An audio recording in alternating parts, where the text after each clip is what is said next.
I salute international students, you know, because like seriously, salute to all of you. You For real.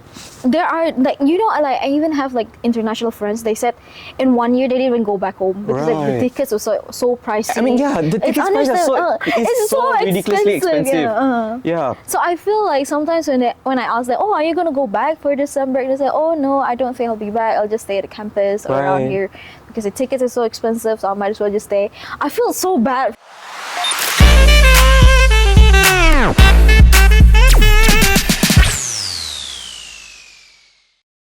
Hey everyone, my name is Tanish, Hi, it's Sarah in the house. and this is the Open Case. No secrets, No filters. just open cases. So, for today, firstly, we need to welcome everybody because it's our very first episode.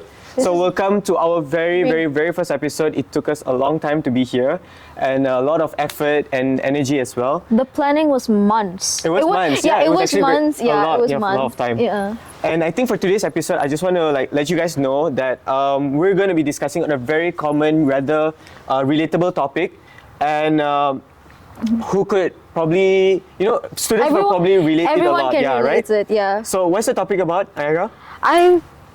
Should I reveal it? Or should you reveal it? Okay, let's do rock paper Okay. scissors. Rock paper scissors shoot. Rock paper scissors shoot. Okay, you reveal it. Okay, so it's culture shock in university, in adopting university life to university life. Right. So, what are your thoughts about this actually? Culture shock, it's not really uncommon. It's the culture shock, right? It's something that everyone will face it, especially when you go to a new place and you move to another country or like another state. There's this one culture shock. Even if you're like still studying in the same country as yours, you will face the culture shock, not just because of like the environment around, but the people that you meet. Yeah, I do agree lah, because previously, I mean, I think you're pretty familiar that I'm not from here. So I'm actually from Semenanjung, and it took me a lot of, I guess, mental. I wouldn't say mental stress. torture, but it's like mental stress. To come all the way from so far away, and what more if it is an international student? It's different, Yeah. The feeling flying over across the Yeah, sea, for coming to hours, another place just to study, do your degree, and I guess there's definitely bound to. For things like culture shock and all these things. But have you heard about this W curve model? Okay, what is it? What is it? Basically, there's this thing called a W curve model where there are like 5 stages, and it starts with honeymoon.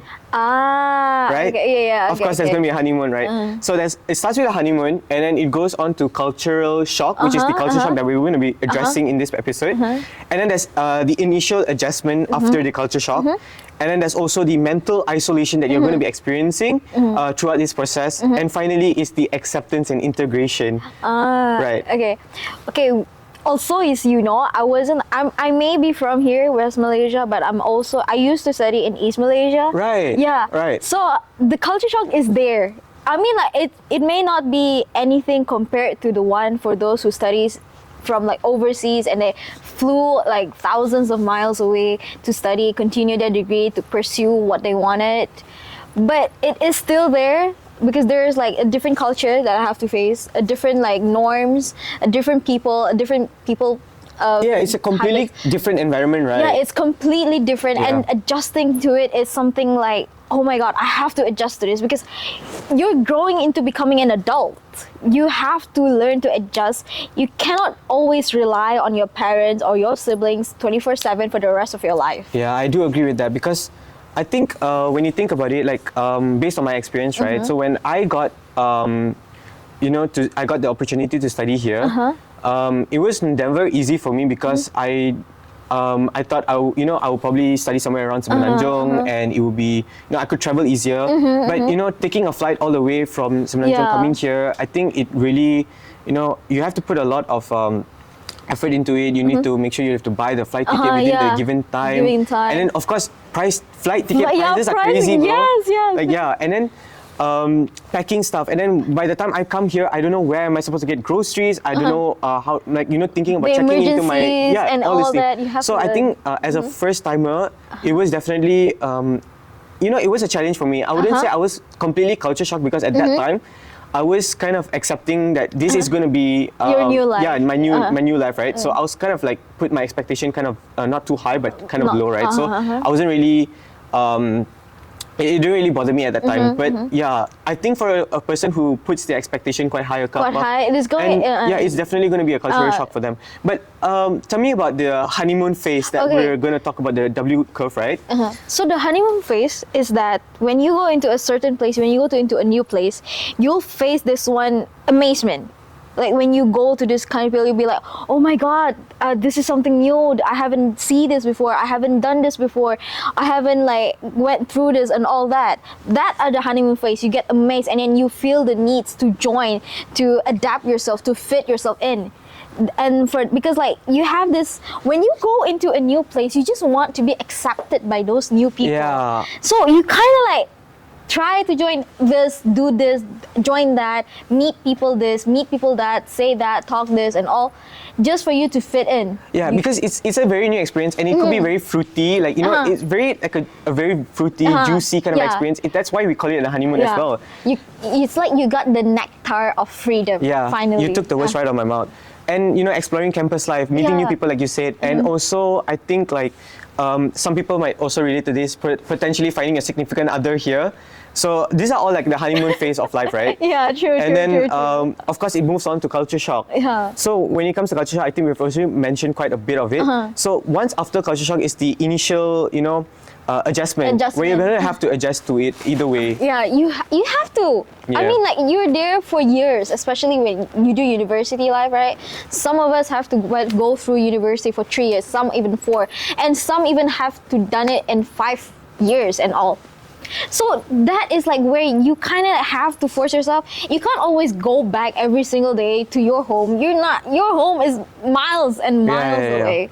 So you can't go back and fly every day unless you're that rich. I also feel like, let's say for the initial adjustment stage, right, the phase, I think it can be very challenging. It could be hard for someone because, you know, coming from a whole different place, your comfort zone, and you're coming out of your comfort zone, right? And then when you're at a very completely different place, it's hard for some people to accept it at first. Yes, true. And I think, like, you know, that feeling of like, you're gonna have to put yourself out there. Yeah, you have to force yourself. Yeah, you have to force yourself. You have to be out there. If not, you're gonna be like that person who's gonna be all by yourself. All by yourself. The introvert, especially if it's an introverted. Yeah, okay, guys, I have to clarify this. I have to clarify this before I move on any further. I'm genuinely an introverted person, but it took me so much effort to come out to this point where I'm like, I consider myself an introvertedly extroverted person. Introvertedly extrovert person. Yes. So it really took me a lot of effort and I guess time and energy as well because I do a lot of programs here. Sure. I think it's quite similar to you also, right? People won't believe it. But this is the truth. Yeah, I mean, even if you told me now, I wouldn't believe it. No, because you're too extroverted, bro. Everyone knows about the MBTI test, right? I took my MBTI test 1,000 times, and it always ended up. Let me guess. INFJ? No. No. What are you? INTP, or I can be either INTJ. It's either those two. No one would believe it if I tell them I am someone. This is news to you people, yeah. So if you see her in campus, then you know lah what kind of person she is, huh? Okay. Yeah, that's the thing. No one will believe me. I tell them, no, I am seriously. I even one time, because like my friends, they didn't trust me at first, right? They didn't believe me when I said I am an INTP, and then I do the test and all. They're like, wait, what? Are you for real? Understandable. But then again, when I think back about it, it's not about like how I managed to adjust. It's more to like practice the baby steps because I join a lot of things. And when you join a lot of things, you have to force yourself to be professional. You have to talk to people. You have to engage with people. This is not only just for you, but also helps other people in your team for your work. So you don't want to burden people in your team, right? So you kind of have to put yourself out there as well to contribute to the work. When you think about it, you're not only communicating with your friends, you also have to communicate with like staff members. You have to communicate with your lecturers. You have admins and it doesn't just stay until university level. Yes. It goes beyond that. Your working life you or went anything. Internship, right? Yes, I did. And yeah, that was definitely a culture shock for me though, because even like it could be from high school to university life, it could be from uni life to working life. But yeah, for me, internship was definitely a culture shock as well, because I guess Was in it my head, hard? it was like, you know that video where it's like expectation and reality? Yes. Yeah, Oh, so that's basically oh. what happened to me, you know? So I was expecting like, oh, okay. And then the reality hit me like, okay, so this is internship, Yeah, you know? yeah. Me traveling every morning 1 hour and coming back 1 hour, it's very tiring, you know? And then when your work culture is about like work, and you get your stuff done and you leave. So that's not the kind of a place that I would wish to be. So in my head, I was like, okay, we're going to have team engagement. We're going to be meeting people, you know, communicating with people. So when it was that, it was definitely a culture shock to me as well. But I guess back to the initial adjustment, right? So let's say if someone were to not adjust to it or like end up accepting it, what happens then? This is the reality when it comes to adjusting yourself. First of all, you need to accept that you're a human. And when you adjust, first you will make mistakes, you will do wrongs, you will do bads, and that's the truth. You cannot run away with it. No matter how like you always try to train yourself, like tell yourself, advise yourself, you will make mistakes, and that's okay because you're a human. Right. And that's a part of adjusting yourself to the new norms, to the new environment, to the new everything.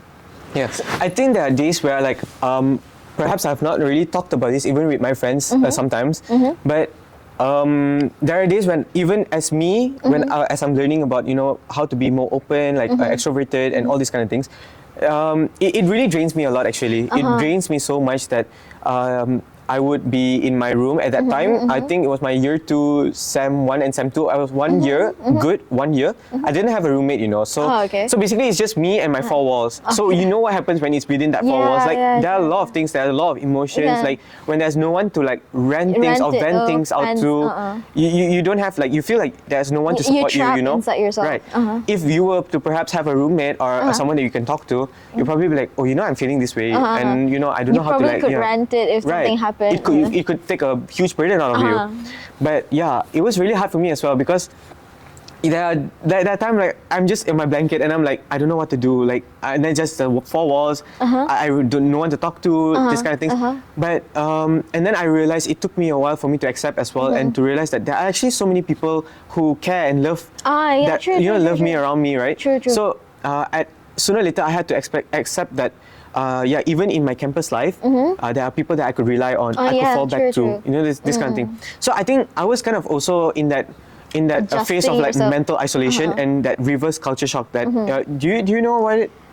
The reverse culture shock. If I recall, the reverse culture shock is like you going back to the norms of your life, yes. right? So basically, it's something like, you know how, like, let's say I was from Semenanjung, so how my life is there and how I am perhaps my lifestyle, my habits and all those kind of things, right? So when you're in a new place, maybe it's hard to adapt with your, you know, old lifestyle. So after that initial adjustment and all, I was having that, I guess you can so-called the reverse culture shock. The reverse culture shock. So I was going back to my normal, you know, the norms that I'm talking about, right? So I started doing like, you know, going back to my initial self, you know, everywhere you can literally see I'm like always like, hey, you know, like, and I'm like smiling to people and joking around with people. Like I could come to faculty and I could say 10 highs to 10 different people, like, you know, that's how I am now. So it's going back to the initial phase of my life. I mean, going through that from the adjusting yourself, it's a whole new steps. It's a whole new, how do you say that? It's a whole new journey. The whole new world. No, seriously, it's a whole new journey because like you kind of have to understand some people fall into the bad ones, some people fall into the good ones, and that's not denying. But then again, we have to understand that everyone is adjusting to their life, everyone is adjusting to the new norms, everyone is learning. When you enter university, that is where you learn on how to be an adult, and you don't have the guidebook to be an adult. That's true. I do agree with that. You don't have the guidebook. You don't have the guidebook. So this whole new thing that when you get thrown into a new world, you, like I said just now, you feel amazed about the things and you want to try everything because you got the nectar of freedom. So you want to try everything, but then again, there's this like guilty part of you. You know it's wrong, but you still want to do it because you want to experience it. You want to get a taste of it, and that's human. I think it's about learning the learning curve as well, right? It's a learning curve. It's a learning journey. You cannot deny it. But then again, always like come back to yourself in the end of the day.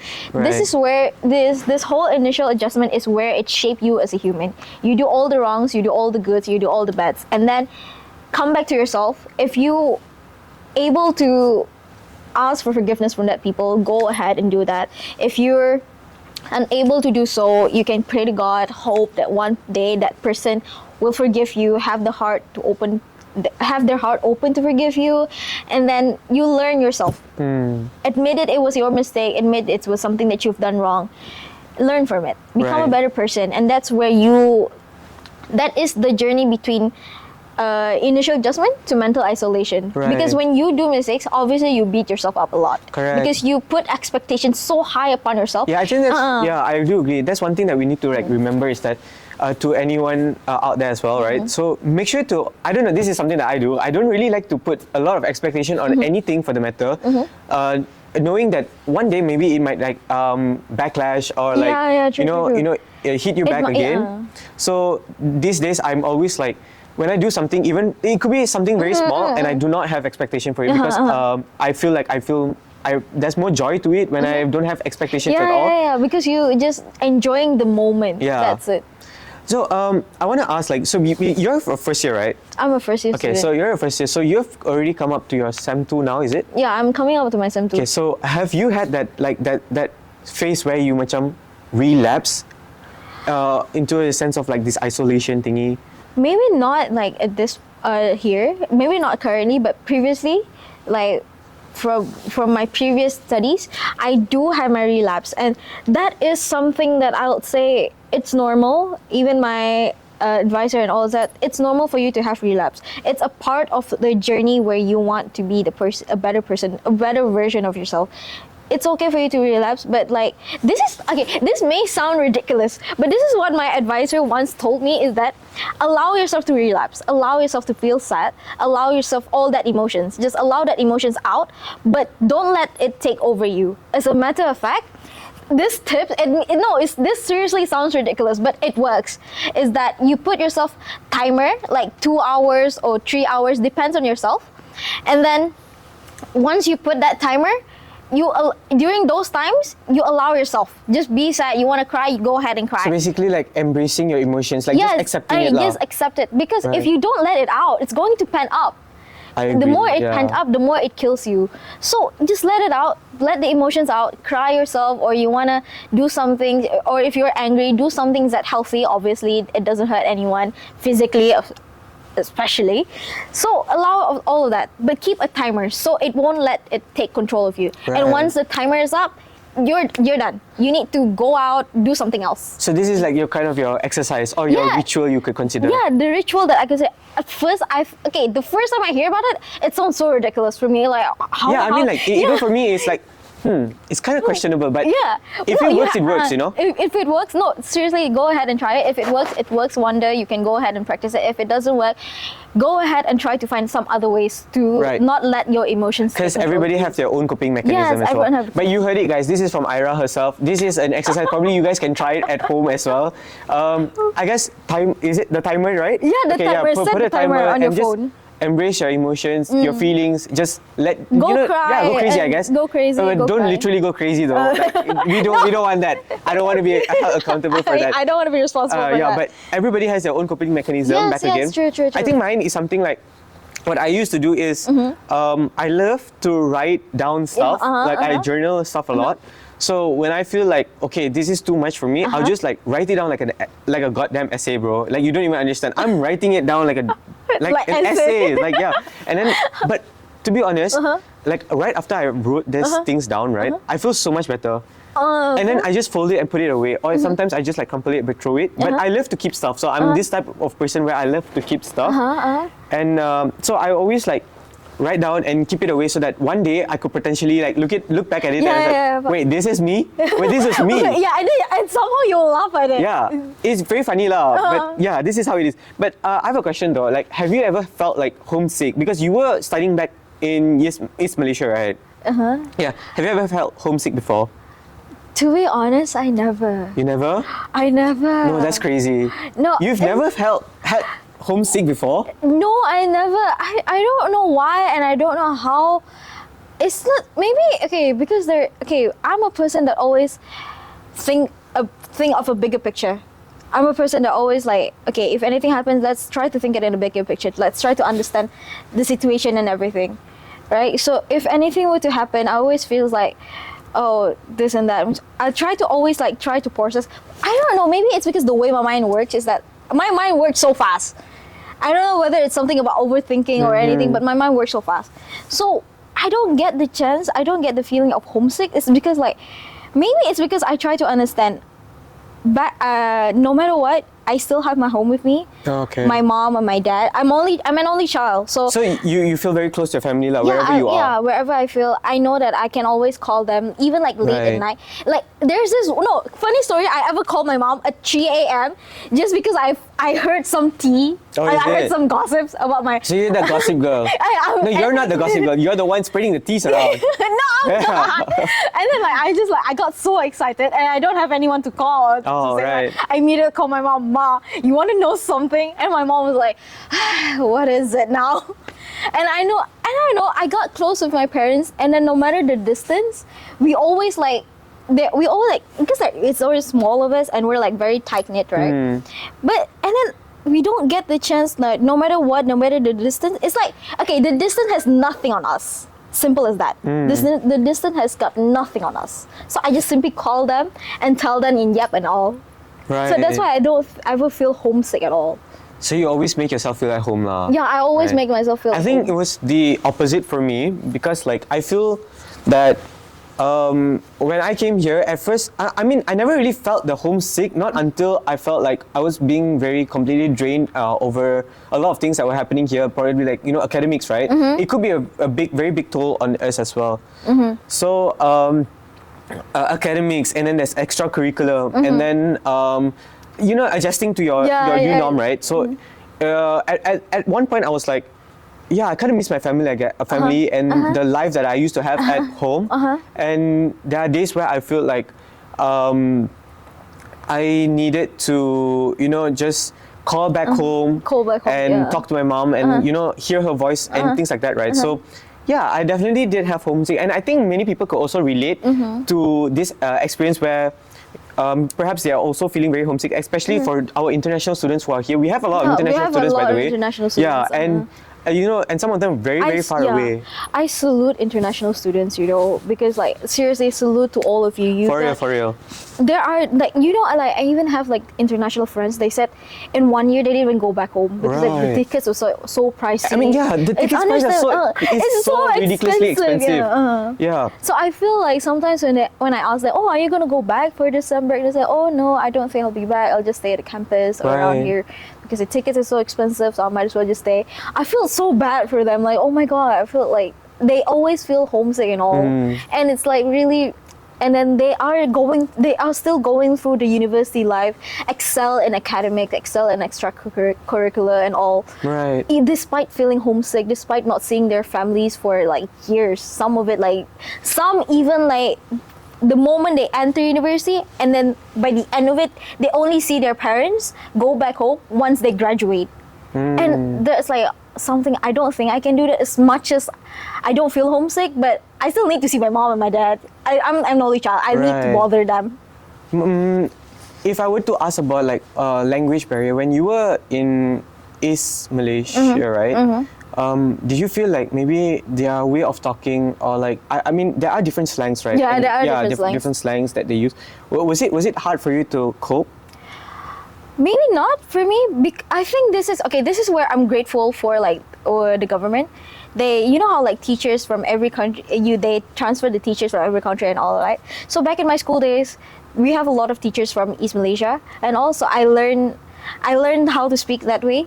But then there are certain slangs that I find it hard to understand. So I'm like, okay, let me try to dissect the word. I see. So how, like, what about you? What about Bahasa Sarawak? Don't even get me started. I really want to know your Bahasa Sarawak level now. You're on your final year. I am on my final year though. But okay, for me, firstly, it was a bit hard for me to adapt. Not gonna lie, because most of my friends here, as soon as I got into the student body in my faculty, it was very hard for me to adapt because most of my friends are, from here. And when they You talk, find it hard? it was hard. It was hard, but that's, I guess, it's part of the learning curve. I eventually started to adapt, but I know you're gonna ask me to say something. Say something. Okay, but tapi Ow, sipar ow. lah. I Tapi- mean, okay, kami dah boleh kelakar bahasa Sarawak, but it's still a working progress. But I wouldn't say I'm as good as you because you are a different level, of course. Yeah, but tapi can lah here and there a bit. But like, do you understand when people talk fully in Sarawak? Soon I'll be getting that degree on bahasa Sarawak. I'm not even gonna lie, guys. Trust me. Give me another 1 more year and I'll get it. You have barely even 1 more year left. Masters, I guess. Masters, I guess. Okay. Yeah, but back again, I did. It was hard for me to adapt for sure. But now when I think about it, I think I've come a long way, and it's a very interesting experience, I guess, because you don't get this kind of experiences when you're like back at home. Yeah, you know? true. Yeah, meeting new people and different cultures and different people from different backgrounds. I think this goes back to integration accepting. So that was me accepting that I am supposed to be here. I'm supposed to learn all this stuff. And, meeting new people from different backgrounds, like I said. And then back again at the international students, we have many various and diverse people here. So I think it goes back to like integration accepting, which is the last phase that I am currently in right now, which is me accepting. I've accepted it quite long ago, but I guess that is still my phase right now, and soon I'll be hoping to graduate with honors. Yeah. Soon, very soon. And what about your degree in Bahasa Sarawak? I'll get back to you on the next episode. Yeah, but that's the thing. In the end of the day, you have to accept things. You have to accept yourself as a human, accept that you are learning, accept that not everything is going to fall perfectly in line. Right. Not everything is going to roll down by itself on the road of your life. You have to learn that, and that's it. That's your guidebook. That's your guidance of being an adult. Right. That's your guidance of being an adult, a better version of yourself, a human being. I definitely do agree. And I think our marketing team was very kind enough to do some, I guess, they collected some Q&A sessions, right? They do. So I think we can talk about it now.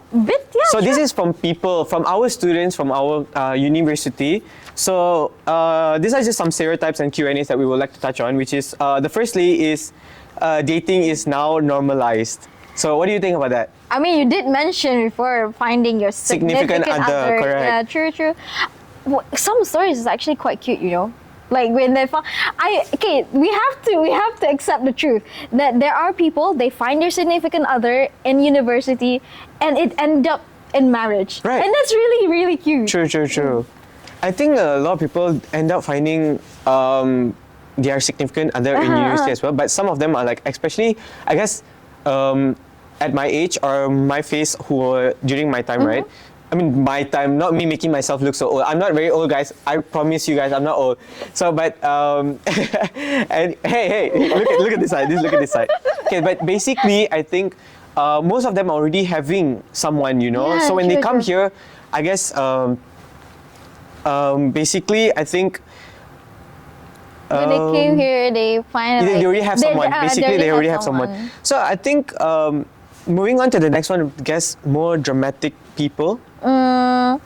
Do you ever feel like you're around dramatic people? There are people that are very dramatic.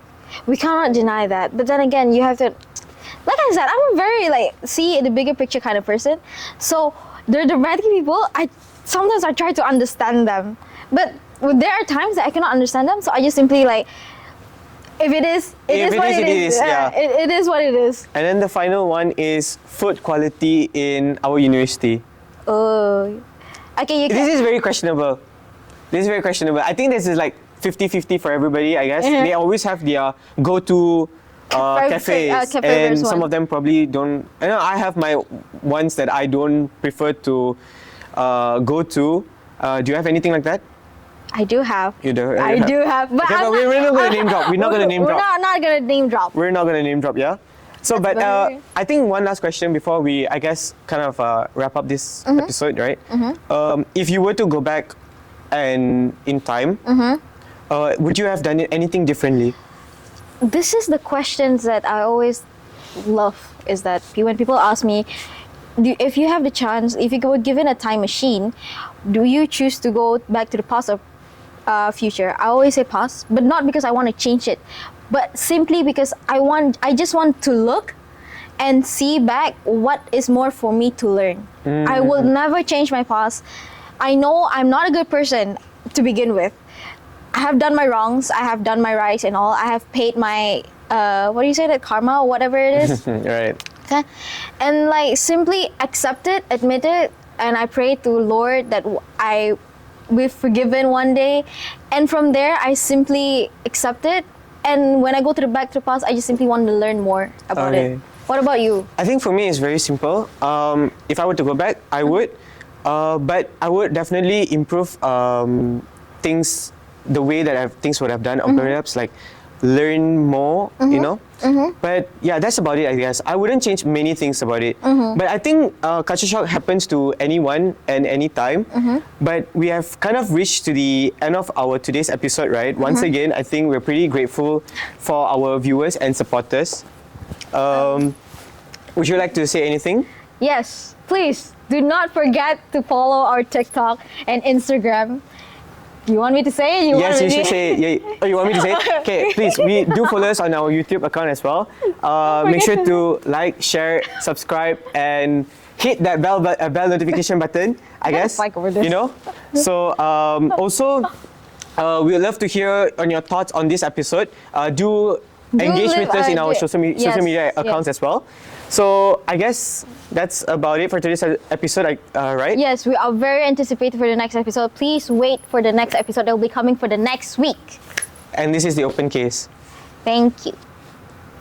It's like really. How do we end this? How do we? Are we going to do that? Okay, you know what? Let's What? close our tab. Okay. 1, 2. That's all I can do. Oh, really? What do you you do? don't have. Oh, I'm just gonna close it. Okay, 3, Okay. 2, 1.